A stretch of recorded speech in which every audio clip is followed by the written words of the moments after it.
Welcome back, traders, to the Trader Roundup, where highly attuned, like-minded traders come together to become 1% stronger each and every day. In today's episode of Mindset Mondays, I have the honor and the pleasure to introduce you all to the SFT team. Today, we're going to be discussing what went down this weekend. So I was kindly invited by the SFT team, by Riz, to Nottingham, where we had a traders bootcamp. And so we're going to talk to you guys about what happened, what went down, and what sort of mindset breakthroughs we had. We're going to be discussing brotherhood, honor, discipline. So yeah, stay tuned, and let's start bringing in my co-host. Let's start bringing in all the guests. What's up? What's going on? Good morning. Good morning, everyone. Oh, afternoon, London time. Does it? Yeah, just turned afternoon. All right, guys. Afternoon, everyone. If each of you can just do a quick sort of 30-second, 1 minute introduction. Go ahead, Usman. You're at the top, and we'll work our way down. Awesome. Yeah. So my name is Usman Noah. I'm French, living in UK for the past 6 years. Sorry, I have no voice after this weekend, so I'm struggling to talk. But yeah, I've been trading for the past now 4 or 5 years. I don't remember, in 2019, around that. So yeah, I'm also part of Ray's team, and he's here also. Yeah, basically. Cool. Thanks very much.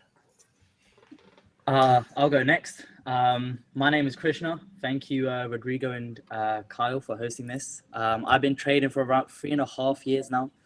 I've known Riz for the longest out of that time. I think I've worked closely with Riz as part of the Viper group in the past as a mentor as well. Yeah, I was here for Saturday over this weekend. Couldn't make it for Sunday, unfortunately, but yeah, it was great. So that's me. My name's Riz. I'm Noah's twin brother. We look very similar now. But yeah, obviously I host the podcast, partnered with Paladin and Omar with SFT, put together this boot camp. Want to do things differently, of course, which obviously we'll get into, so I'll leave that to it. But yeah, that's who I am. Yo guys, what's going on? My name's Ads. I've been trading for the last 3 years. I've been profitable for about the last 1.5 years. Got to know Riz, Paladin, a lot of the SFT team only in the last few months. And then just literally the last weekend, managed to meet everybody. Great experience. And yeah, looking forward to it. All right, what's up, guys? I'm Maurice. I'm part of Viper group as well. Krishna and Riz actually used to be my mentors. Been trading for about 2.5 years now, and at my kind of breakthrough this year only in March, and joined this weekend as well. And it was a great weekend with everyone here. And also Rodrigo, thank you for letting me be here. Thank you. Welcome. Hi guys, my name's Ali. Thank you, Rodrigo, for inviting us all here. I've been part of the Viper group since, well, earlier this year, but I was originally part of Viper group mid last year. I've known Riz and Noah since Mayfair days. And yeah. Welcome.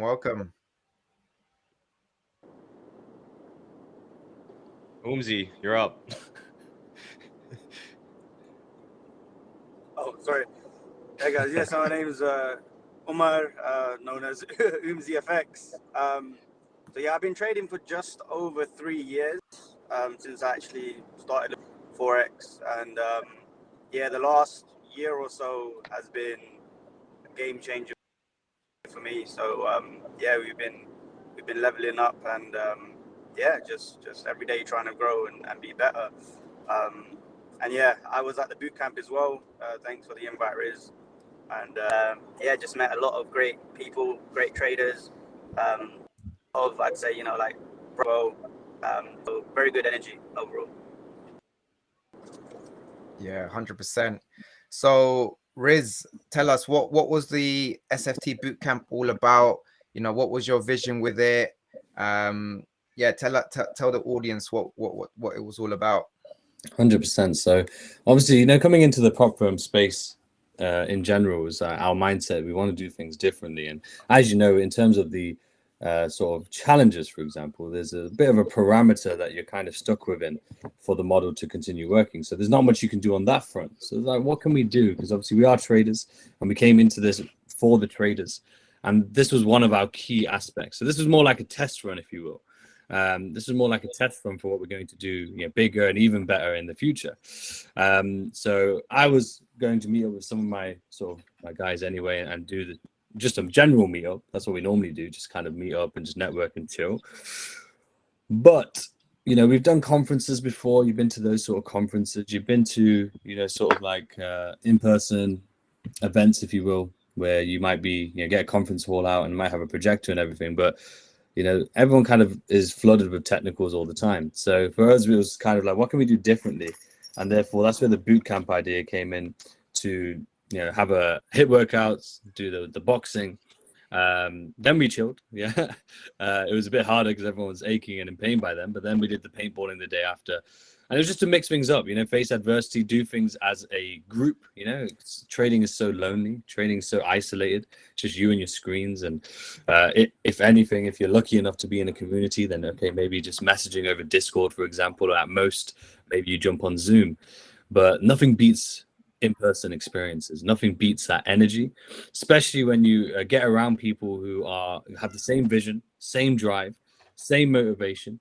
And sometimes when people come to the meetups, and this is the big part of it, is that people will come to the bootcamp, for example, and they may have been feeling deflated before, may have been struggling in their personal life or in trading.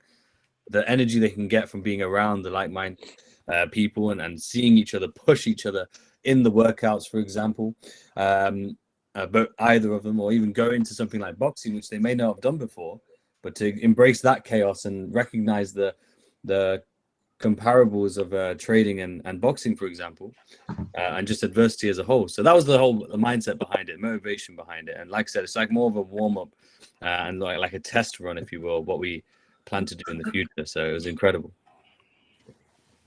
Yeah, no, I had so much fun.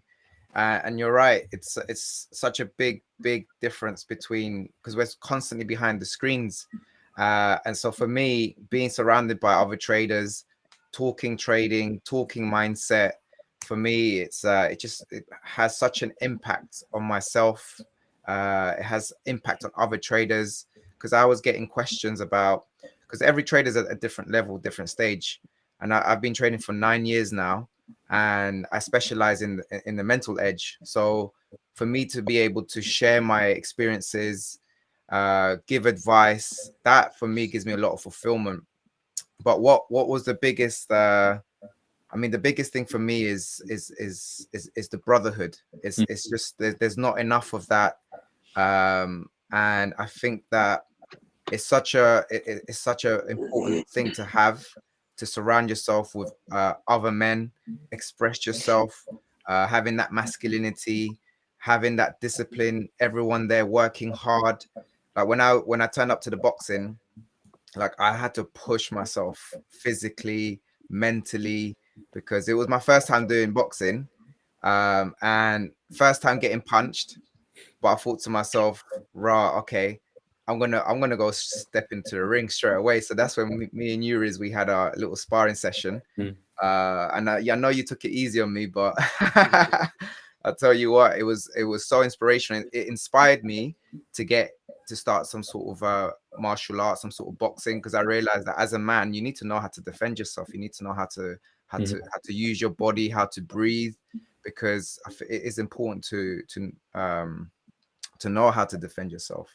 So so a question for the rest of the team, like what was your sort of biggest takeaway when it during the boot camp itself? What was like the key highlight Usman, Noah, if you want to say something, what was your sort of big takeaway? I think for me the big takeaway, it like you said, it was like a kind of a Navy SEAL kind of boot camp.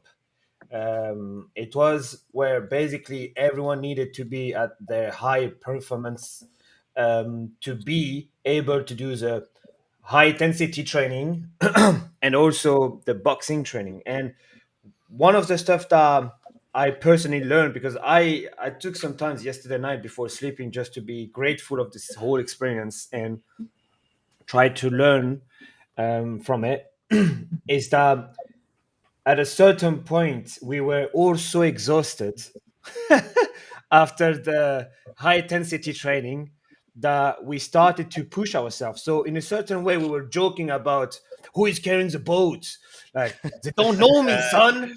We were doing this, but in this certain point we were laughing about that, but the whole purpose was to push others, and somewhere and somehow that's what I loved, the brotherhood, the fact that the Navy SEAL doesn't engage people who has massive muscles. They don't take in their team or in their army the guys the most smartest.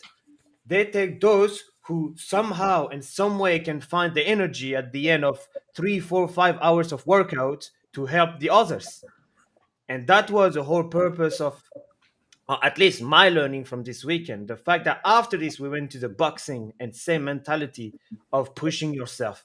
We did sparring, we did shadow boxing, we did cardio, etc. We were all exhausted, but somehow we were all fucked, and we were all trying to push ourselves. And the fact that we can all, and I'm gonna finish on this, and the fact that and the fact that we could all push ourselves in our limits, that was for me one of my biggest learning, the fact that the brotherhood was there. And whenever you are at 10%, if your friend is at 10%, the other friend is at 10%, somehow we can all end up at 100%, and go to the limits. So yeah, that was my learning yesterday. Definitely. One thing I just want to say quickly is that Noah's going to get us in trouble. That was nowhere near like a marine training. That was like a drop in the ocean. Yeah, that was like nothing. That was like a pre warm up for a marine training, just in case people out there go like, these guys have no idea. We're building our way there slowly, until we get to a point where we do that, and then we will all retire and never work out again. So yeah. So let's start hearing some funny stories then. What who's got a funny story about on the weekend? You know, Noah talks about pushing everyone else, helping everyone else, right? Noah needs to be pushed. Noah's the one who needs to be pushed the most. I remember going in before boxing, right? Me and Noah have been trash talking each other for a while now about stepping into the ring and having a little sparring session. Noah even threatened to send me to the hospital. I was thinking to myself on the way up to Nottingham, like this might be a reality. He's almost double my weight. If I get in the ring with him and he lands one, I might end up in the hospital. We turn up to the boxing gym, and I literally had to plead, Noah, come on, let's get in the ring, please. Let's go, let's box, let's spar. And Noah was like, no, man, why does everyone want to fight me? I don't want to fight anyone. Ultimately, we got it in, and it was good. But that's Noah for you, man. That's Noah. He's a little. He fronts. Hey, I'm just gonna say something because people doesn't know. We went to the gym at the morning with Morris. We did a 1 hour and a half session, and after this, we went to the high intensity training, and after this, we went to the boxing. What did I say to you, Noah? I said to you can't use that as an excuse because you decided to go, pretending like you didn't know we had a HIIT workout and boxing. I just want to say one thing as well with the clip of Noah. Noah posted a clip yesterday of us boxing, and he just posted the quick 30 seconds that he stayed in the ring. As soon as that clip was finished, he gave up and he said, I can't do this no more. I can't. Like Umzi as well. Umzi did the same thing. Yeah, both of them are the exact same. So. Yeah, do you know what Noah did with me? You know what Noah did with me? We were sparring, This sounds like a precursor to round two.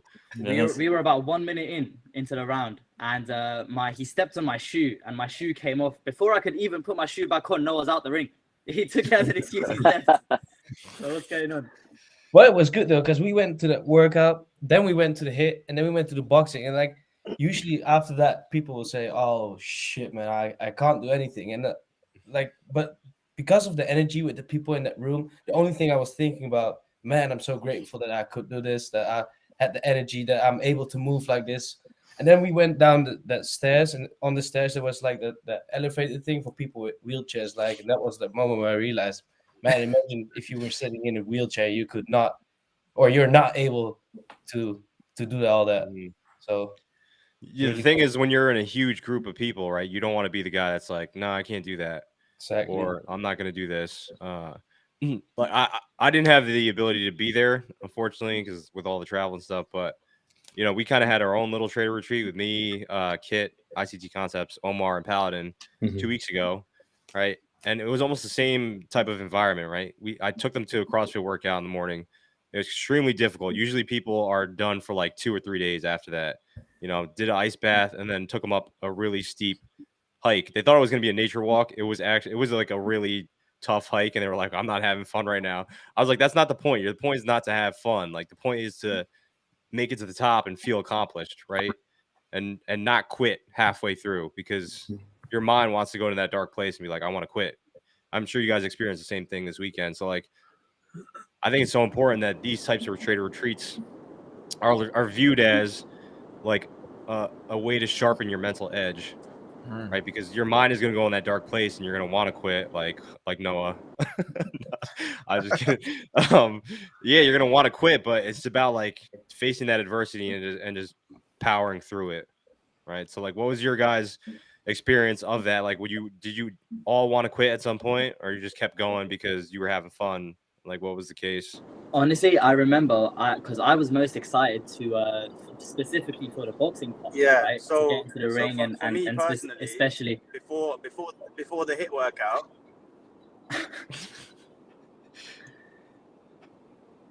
Dimsy, do you want to carry on, bro? Yeah. Sorry, my connection. So, can you hear me? Yeah. Yeah, it's all good. Go for it, bro. Yeah. So I was saying so before the hit workout, I was already sore because I did 3 sessions this week and I just got back to the gym. So I was really dreading it, right? And then when I got there, I got motivated, but I had like no energy. So still did it. So I thank Riz for that.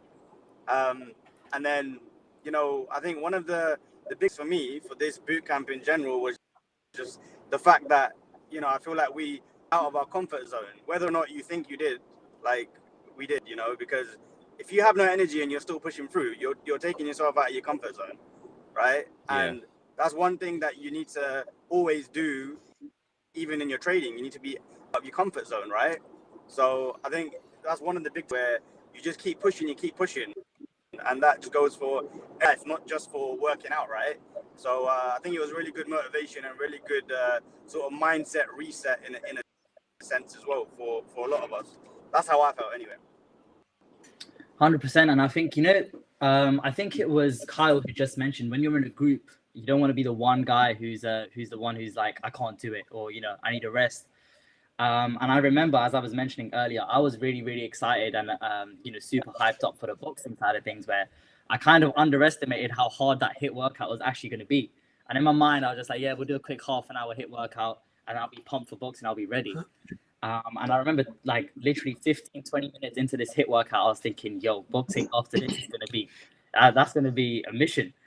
And I remember there was a small part of me in the back of my mind that was thinking, yo, just take it easy here, and then you'll have more energy for boxing, and then you'll be able to push yourself and perform in boxing, which is what I was most excited for. And honestly, in that moment, even though there was around, 15, 20 of us in that room, and that accountability aspect is there, the fact remains that when you're in that situation, when everyone's working out so hard and pushing themselves, most of your individual attention is on you, right? So I remember Riz was directly across me around the whole circuit, but I knew that he was also thinking about himself.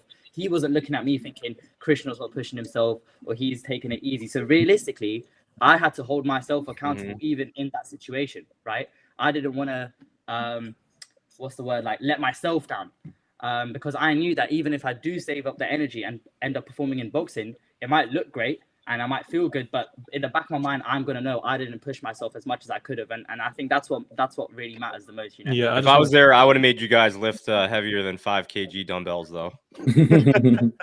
I was doing 12 and a half at the start, but I was going to carry on from what Krishna said. Yeah, I mean, definitely after that hit workout, it was Riz that gave us that little speech about being composed in like the chaos, and that was definitely like 100% accurate, because everyone's tired, everyone's going through the same pain, but just like the charts, just like life in general, you're going to go through a lot of downs, a lot of ups and downs, but you have to remain composed. And especially during that hit workout, we all had to make sure that we were still on top of our game, because we had the boxing next to do, and that's another point outside of our comfort zone that we had to make sure that we're still good to go with. And yeah, I mean, it was just a definite, the main takeaway for me was just that brotherhood, and understanding that there's more to life, or more to just trading, especially if you have a good community around you, good like-minded individuals around you to help push yourself, not just in the charts, not just in your trading performance, but in your physical activities as well.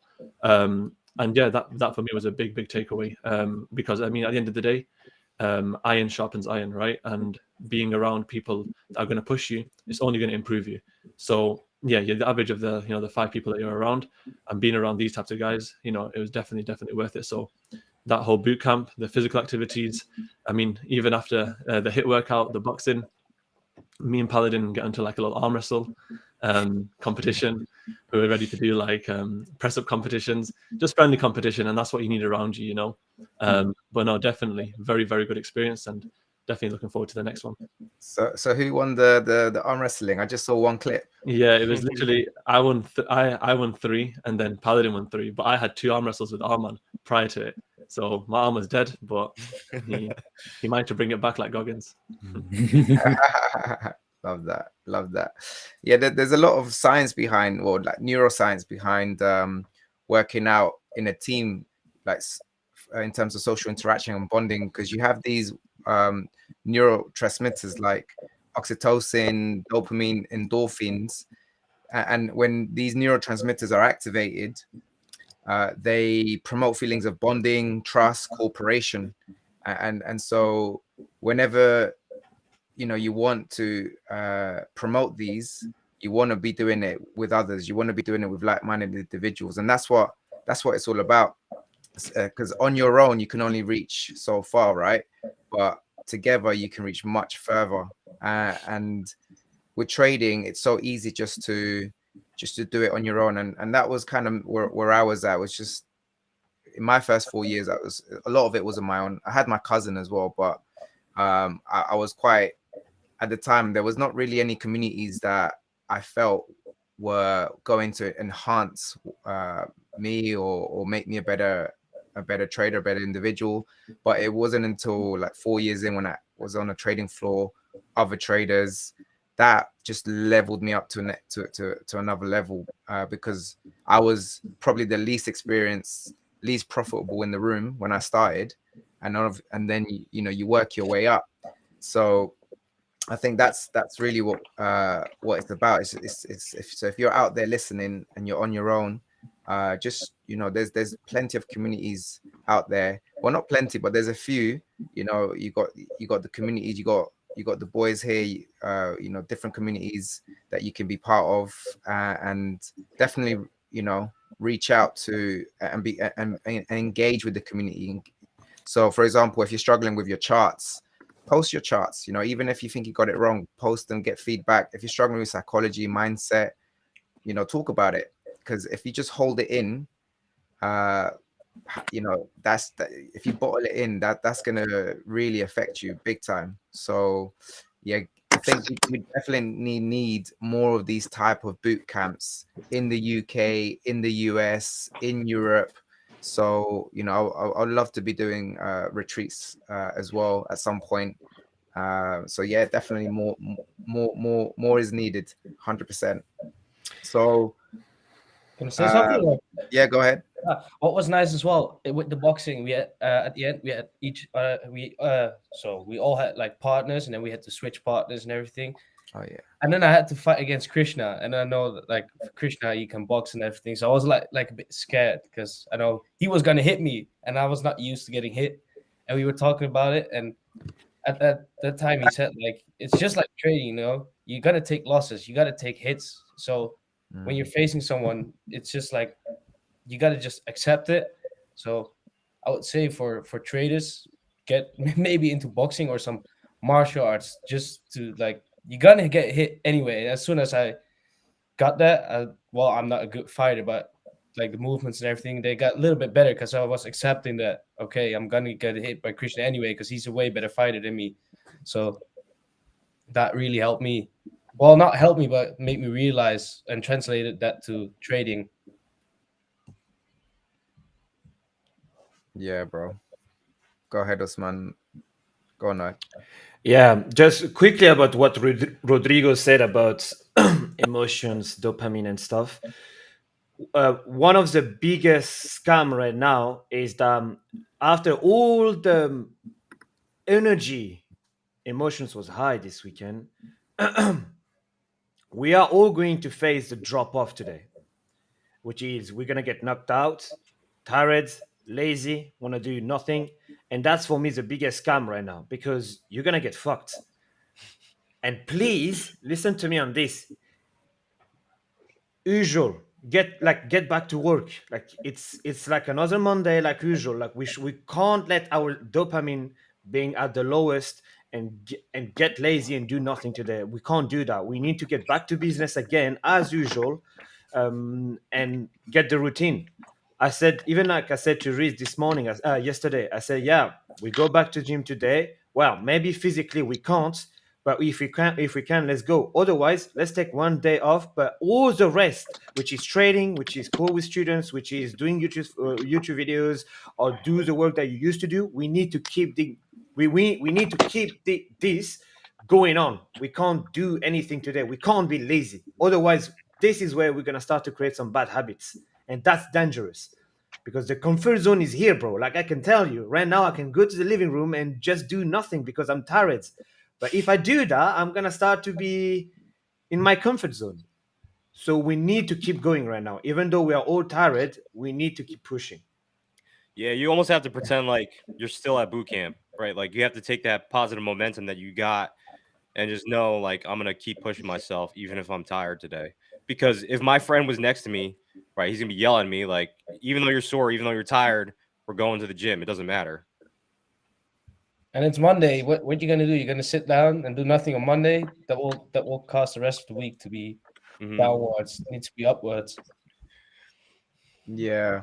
One thing I think would be it's a great idea, and it in one of the groups that we're in, where we're all getting whoop bands, right? So if you get yourself together with some friends, I recommend getting a whoop band or some sort of exercise watch, and then tag each other, right? So that you create these league tables, so you know who's slacking, right? You know who's not burning the calories. You know who's not getting to bed on time, who's not waking up on time. You know who's drinking, you know, because you can tell by the stats. They'll tell you right away the difference. So I think that's another level of accountability using health data metrics, because you don't want to be the guy that's not burning the calories, not putting the work in. Yeah.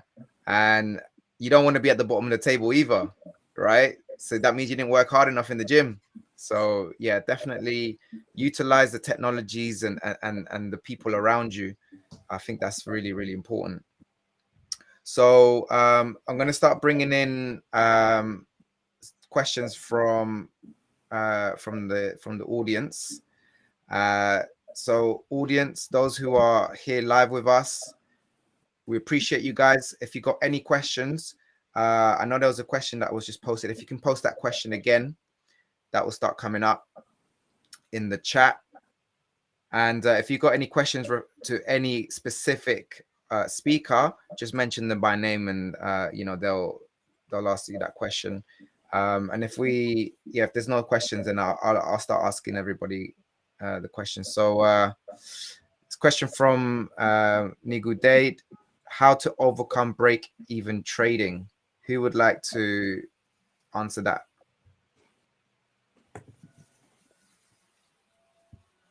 I'll go then. No, everyone's just silence.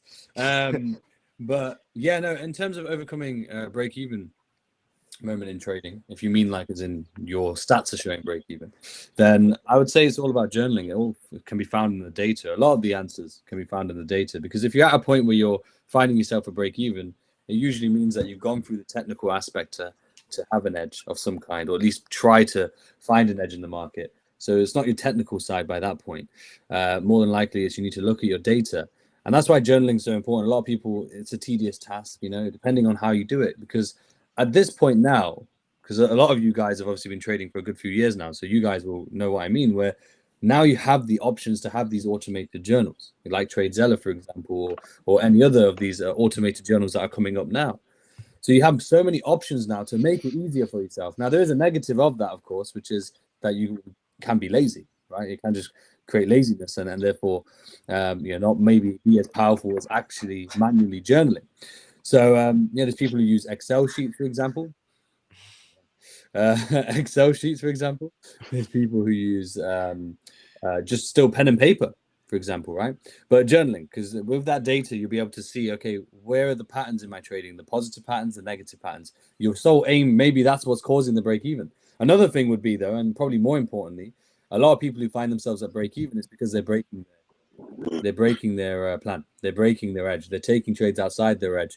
That then means that normally when they win a trade, it might be a trade that's actually outside their edge, or it is with their edge, but they're taking a lot of losses that are outside their edge, which brings them back down to break even. And again, that's another important reason why you need to journal, to be able to actually review. Well, actually, it's 2 points. So it's one, to journal, but then to actually reflect on the journal, right? If you don't actually reflect on it, it's useless.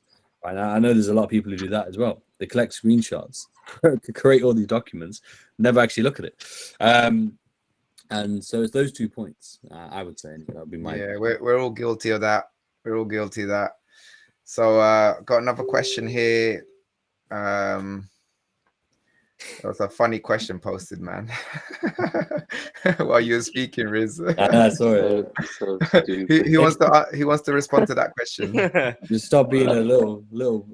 I don't want to be rude. It's fine. Little bitch. I can say it. A little bitch, man. There's better stuff there's better stuff than anime wifey's thingy. No comment. No comment.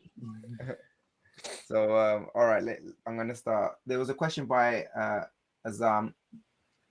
So, do any of you meditate to help with trading mindset? If so, what are your recommendations for techniques, etc.? So, who would like to answer that? Yeah, I meditate before my trading as part of my morning routine. I do like a 5 to 10 minute meditation because I'm like a really, people say ADHD. I just have concentration problems, so I use it to really calm myself down before my trading. And then it's just 5 to 10 minutes. I put on some meditation music. Literally go to YouTube, put some meditation music, just focus on my breathing. So basic breathing: breathe in via nose, and then breathe out via mouth. Sorry, using your belly, basically, just normal breathing, and really be in that moment. Try to how do you say it? Shut out any thoughts and just focus on that breathing. That helps me a lot and then go on the charts. Oh, thanks, Maurice. So got another question here. I highlighted it. So okay, so JCat, there's a question here for you. What do you think changed you from struggling trader to profitable trader? It's hard to say because I've been trading for such a long time, but I think the biggest thing was just stop worrying so much about the outcome of the trade. Because if you're always worried about the market, if you're watching every tick, like, you're not going to be able to let your edge play out just because you're babysitting the trade. So I think the biggest thing for me was accepting the uncertainty of each trade, each individual trade, and just realizing that it's just a single data point in your equity curve. So like when you go back and study the past 6 months or the past 12 months, you're not even going to notice that one loss that you took. right? So you have to just think long term and stop worrying so much about each and every trade, and stop putting so much weight behind a single trade idea. Nice, nice. So got a question here for ads. So ads help my trading plan. Oh, okay. No, there's another question for ads. I can't find it now. All right, next question. I have. Oh, there it is. So ads. I am in his VIP channel where he shares 5 trade TPs. How to trade 5 TPs. Yeah, so what I used to be in the past was a scalper. So I used to do breakout trading for about a year, and with breakout trading, the thing is with the risk to reward, it varies, and the thing is it occurs quite frequently during a London session. So with that, there's a lot of volatility, and what I like to do is just secure profits at around 2R, and when it hits 1R, I just go break even.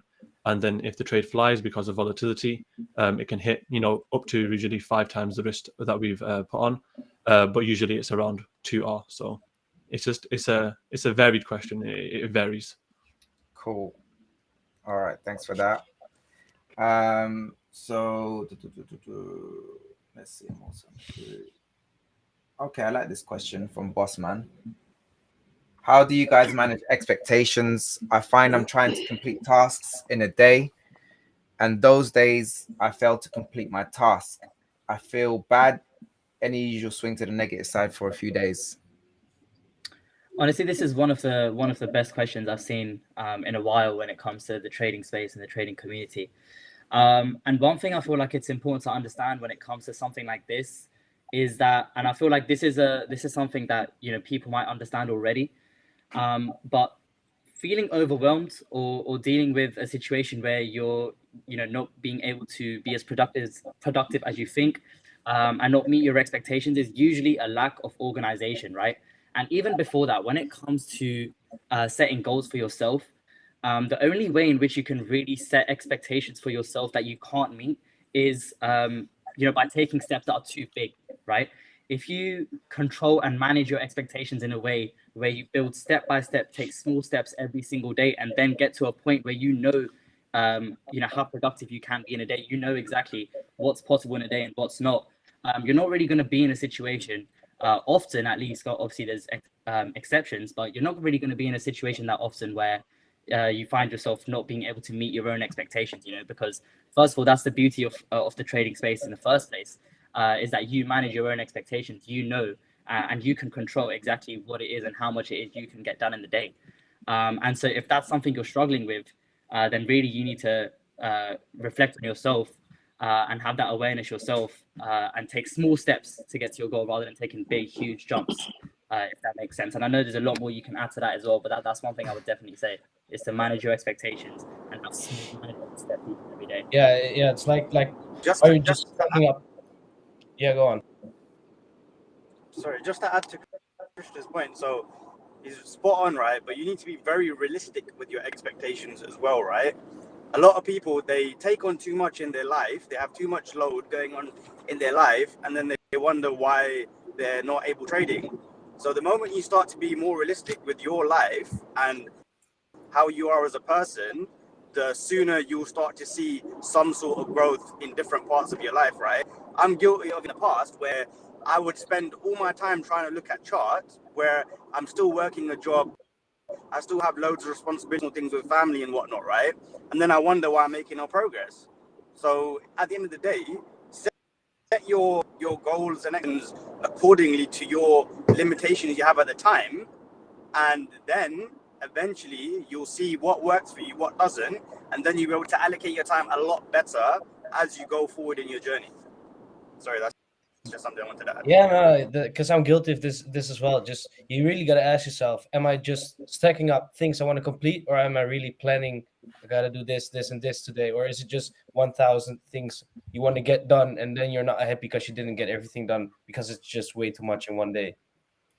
And on a separate note, just to round that off, because I feel like there's multiple avenues in which you could thought process in which you could go down when talking about productivity and negative expectations and all the rest of it. obviously, getting things done and managing expectations, I feel like that can pretty easily be understood. I feel like one thing that I want to pick up in that question is the fact that you kind of fall into a negative state of mind if you don't get everything done. And I feel like that's a very, very important part in which you need to pick up on also. And the reason I say that is because regardless of how much you get done, how much you don't get done, and your expectations and your checklist and this and that and the other, regardless of any of that, at the end of the day, I feel like the one emotion that needs to be leading and needs to be at the very forefront of your mind is a certain level of gratitude, right?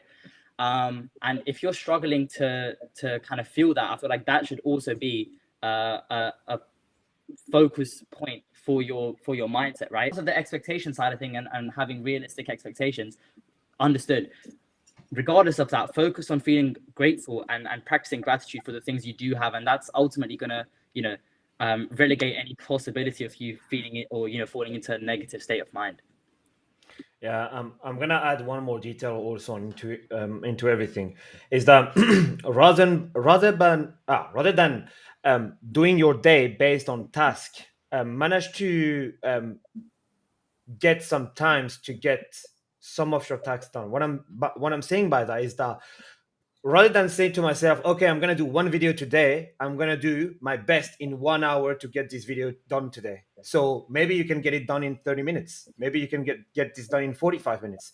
But the thing is that because you're not telling you're not telling yourself that these tasks need to be done today, you have no expectations. What all you are doing right now is just to be focusing on getting the task as much done as possible in a certain period of time, which is different. That's the way that I see, that's the way that I work. I don't have a to-do list of the thing that I need to do every single day. I have a to-do list of what I need to do during the week, but every day I have 3 hours for my students. I have 2 hours for the gym. I have 4 hours to do that. I have 1 hour to do that. And I do my best to get everything done in this period of time. And secondly, I have actually, it's in my back somewhere, but I have a book which is a productivity day, where basically in this book you can write it down, all the stuff that you need to do during the week, all the stuff you need to get done during the week, during the month, and during the day. And what people don't people don't see is the capacity of stuff that you can get done in a month or a week is incredible. So maybe you're gonna do nothing during the day, which is your focus right now. Oh, I've done nothing today, even though I've been working, I haven't done enough. You are underestimating what you can do after a week, what you can do after a month, what you can do after a quarter. So it's pretty important that first you keep a focus on the long term. Secondly, you cut the day based on time and not based on task, and have a book, a productivity book, where you can write it down, all the stuff that you need to do that will help you to achieve more goals. And mostly, as I ask you what's your age, I'm 32. So you said that you were 34. So we took life at a certain point because we are older than the others. So we have the endurance, we have the stamina, so we can go through it compared to the young age where they need to find out their stamina, where we are asking them to push to the limits. We know the limit, so we have the stamina. So yeah, keep going, man. Yeah, these are some great responses, guys. Really enjoying it. Just a little bit conscious of the time because I know Riz needs to jump off. So final question for Riz. I mean, guys, once Riz leaves, you guys are welcome to stay because there's a lot of questions that that the audience would like answered. So Riz, you're going to be leaving in about 10 minutes or so. Mhm. So just a couple of questions for you, and then afterwards we'll come back after the break and we'll continue with the questions because there's a lot of traders here that are asking you guys a lot of questions. So let's answer those. So Riz, this question from Alex. So what's the most important thing you've learned from interviewing so many traders, and what have they all got in common? I've learned a lot. Someone asked me this question yesterday. I think someone asked me, what did they ask me? I think someone asked me, like, what's the biggest thing or what's your favorite guest? Something along them lines. And I struggled to answer because I've been literally, this is the first time really now, like this, probably from this week onwards, where I'm kind of home and settled and not really got much big things going on. Since the start of the year, I've been traveling a lot. So I've never had a chance to sit down and think about it too much. But in terms of the biggest thing they have in common, is that they all went through the same journey pretty much. Everyone went through the same journey. There's always slight differences in terms of how much they may have lost, how long it may have taken them, the thing they struggled with, whether it was technical, whether it was psychological. A lot of the time, psychology obviously comes into it, of course. But they all went through something. They all struggled. Everyone went through hardship, not only in trading, but in life as well. And that's the common theme. And that was kind of the whole purpose of the podcast in the first place, and still is to highlight the journey. And so in terms of what they have in common on the positive side, so that was, I guess, the negative side in terms of facing hardship, but on the positive side is they all are relentless. They all are consistent in their action. They all had to go pretty much through the same principles in terms of isolation, so like solitude, to really just focus on themselves and get away from the noise of social media or people around them, wherever it may be. A lot of them have strict routines, I would say, if not all of them, almost. But yeah, strict routines of sleep routine, whether it's a diet as well, gym, workout, family time, other businesses, whatever it may be. And they're very then focused on what their trading means to them and what they need to do when it's time to trade. Anything else that comes to mind? Yeah, that's it. And all of them don't worry about anyone else. All of them don't worry about another person's trading style. If another person's doing well or not. It doesn't bother them. They just focus on themselves. They are happy to converse with other traders, right? So it doesn't mean just because you have that mindset doesn't mean you don't talk to other traders. Of course, you talk to them, but they're just not bothered about if someone's showing an incredible return, etc. And as you've seen from the recent episode, I've learned that if people have a polarizing view, they will get, well, depending how they put it across, they'll get an interesting response. Cool. So we got some more questions. Let's have a look. Okay, so there's a question here from, let's see, Saleha. How do you figure out what to prioritize throughout a working day? I think. Oh no, go ahead, Riz. Oh, so it's hard to prioritize. For me, it's just like knowing what you need to do that day. Yeah, so my days look a bit different. There's a bit of structure there in terms of like maybe calls, or especially if I have a podcast booked in. Other than that, my wife will randomly tell me about, oh, we need to do this, or I need to go there, or will you be able to come to this, to do, to play with the daughter, for example, wherever it may be. Other than that, in terms of prioritizing, it's just about what matters most to me. What is it, the important task for this day? I'm quite simple. So one thing I was going to throw onto the back of the earlier question as well was like, if you did your best that day, you tried your best and time just ran out, why are you going to feel bad? What more can you do? What are you going to do? You're not going to sleep? You're not going to sleep and keep going? Why would you feel bad? You've done your best. There's going to be days where you don't get as much done. Equally, there'll be days where you get more done and you feel amazing. Just don't give in to the feelings, honestly. For me, I've literally just been going day for day for the last year. And don't get me wrong, yeah, I know what I'm doing for the week, but I just go day to day, make sure I do my best for that day, move on to the next day, and just let that accumulate. So in terms of prioritizing, it's the same principle. As long as you have your list of tasks, and if one or two of them are more important for you to get done as a priority, then prioritize them. But if they're just like equally as important, then just make sure you get them all done, do your best to get them done, and keep moving forward. I try not to put too much pressure into, oh my goodness, this has to be done here, or oh look, Noah, you got to sign up now, Jake. Noah's getting commission. That's it. Yeah. But I try not to put too much weight into it. Yeah, if I have a particular task that needs to get done at this particular time on this particular day, then obviously that's a priority. It has a time limit on it, if you will. But if it doesn't have a time limit and is kind of equally as important, I'll just make sure it gets done.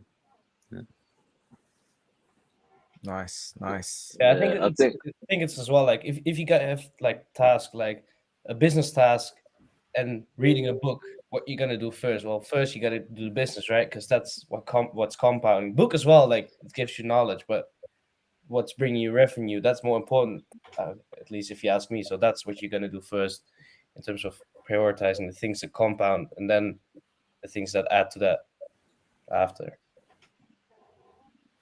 100%. All right. So next question. Ads, what are the best psychology tips to stay composed during trading or during Yeah, trades? so with staying composed during trades, I think that just comes from your strategy and backtesting it, and actually having a journal and data-driven statistics to give you the proof and the belief that your system works. Without that, you're going to be, nervous, anxious when you're in a trade. So, like Rodrigo said at the start, which I think Riz, sorry, at the start was journaling your trades. It's one of the biggest parts of trading. You're not going to have that belief in your system if you don't have the data to prove that it works. And another main tip that I've come across in sort of the recent months when it comes to my trading edge is just understanding my personality as a trader. So if I'm maybe a day trader or an intraday trader at heart, then I can't really be a scalper. I can't really be doing swing trading, because if I'm a intraday trader at heart, then I am going to be nervous in a scalping position. I am going to be nervous when I'm swinging a position. So yeah, I think the main thing is to figure out what your trading personality is first, and then find a strategy to match that personality really with that strategy. So yeah, that's the main thing to do there. Nice. All right. And we got a question here. Actually, I'll have a question for Riz. So Riz, what have you found has been like the most common trait of the traders that actually don't make it, or they struggle, or they quit? Like what kind of things are they doing or what kind of things are they not doing? And why, why? Because trading is difficult, right? So in your experience, why what are these traders doing wrong exactly? Well, the first common one is that they aren't actually interested in trading for trading. They're interested in trading because they think, okay, I'm going to get a lot of money from trading, and then I'm finally going to be able to do X, Y, and Z, like real estate. That's what I want to do, but I don't have the capital. So let me get into trading because I saw online that so and so said it's easy, or I can just follow this guy's signals, or I can do whatever whatever way they got into it, or it's been marketed. So they don't actually like trading. They don't have the skill, the love for the skill of trading, not the trading itself, not the money itself, but the skill of trading. And don't get me wrong, I know the biggest argument when people say that or hear that is, oh, but we all want money. It's true, yeah, but we don't do things for free, right? We don't do things just because we don't want any benefit out of it, of course, but it has to be backed by some form of passion or love for the skill. Otherwise, how are you going to get over the hardships? How are you going to embrace when you struggle or lose? It's going to have to fall back onto something else, right? If it's the money all the time, then every time you lose, all you're going to do is build resentment at the fact that you've lost more money, right? When you're trying to do this to get more money. So instead, you're losing more money. So that's the biggest one, is that they're not in here with the right intention, with the right passion behind it.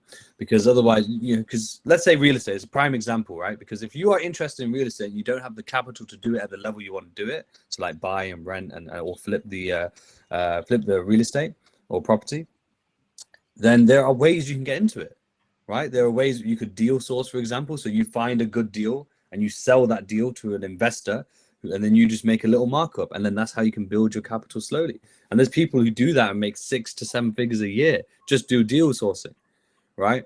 So if your passion's actually into real estate, for example, then that's what you should do. Go into real estate and find a way to build yourself up and build income from that. So that's just an example in terms of the skill. The other thing is financial foundation. A lot of people are just broke, and it might not be their fault, right? It might be because of where they're from. It might be because of mitigating circumstances, but they're broke. And you need to put a focus on not being broke and building your financial stability and literacy first. Because trading is all around money, as we talked about. And what does money bring when, especially in sort of the gambling aspect of trading, especially in the beginning, you have to control yourself, right?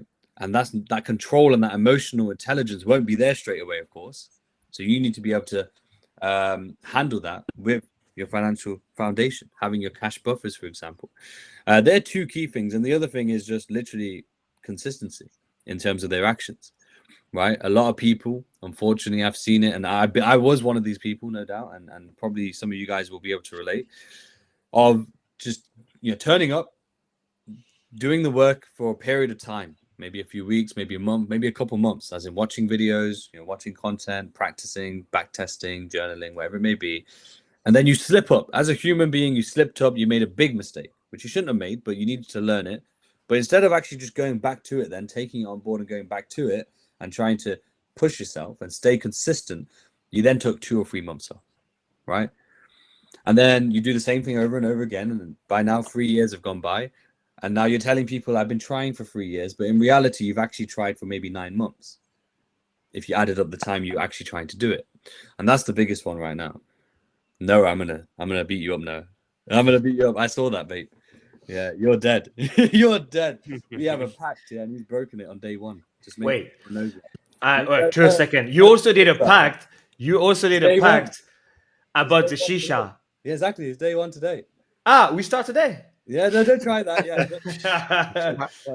Anyway, yeah. So like, it's consistency, because at the end of the day, and this is where things like the boxing and the whole boot camp comes into it. Is in trading, you're going to face adversity. It's going to be chaos. And you're going to, especially in your learning journey, but just generally as you are a full-time trader as well, you're going to constantly be in the face of chaos. There will be days as you built yourself up, though, in terms of being full-time, just like if you train boxing for 5 years, for example, where when you're sparring or ready to fight, you're going to be calmer. It doesn't mean you're going to be absolutely zen, but you're going to be much calmer. You're going to be able to control your breath a lot more. You're going to be able to know when to defend and when to attack. You're still going to be in the chaos, but you're going to be able to handle it.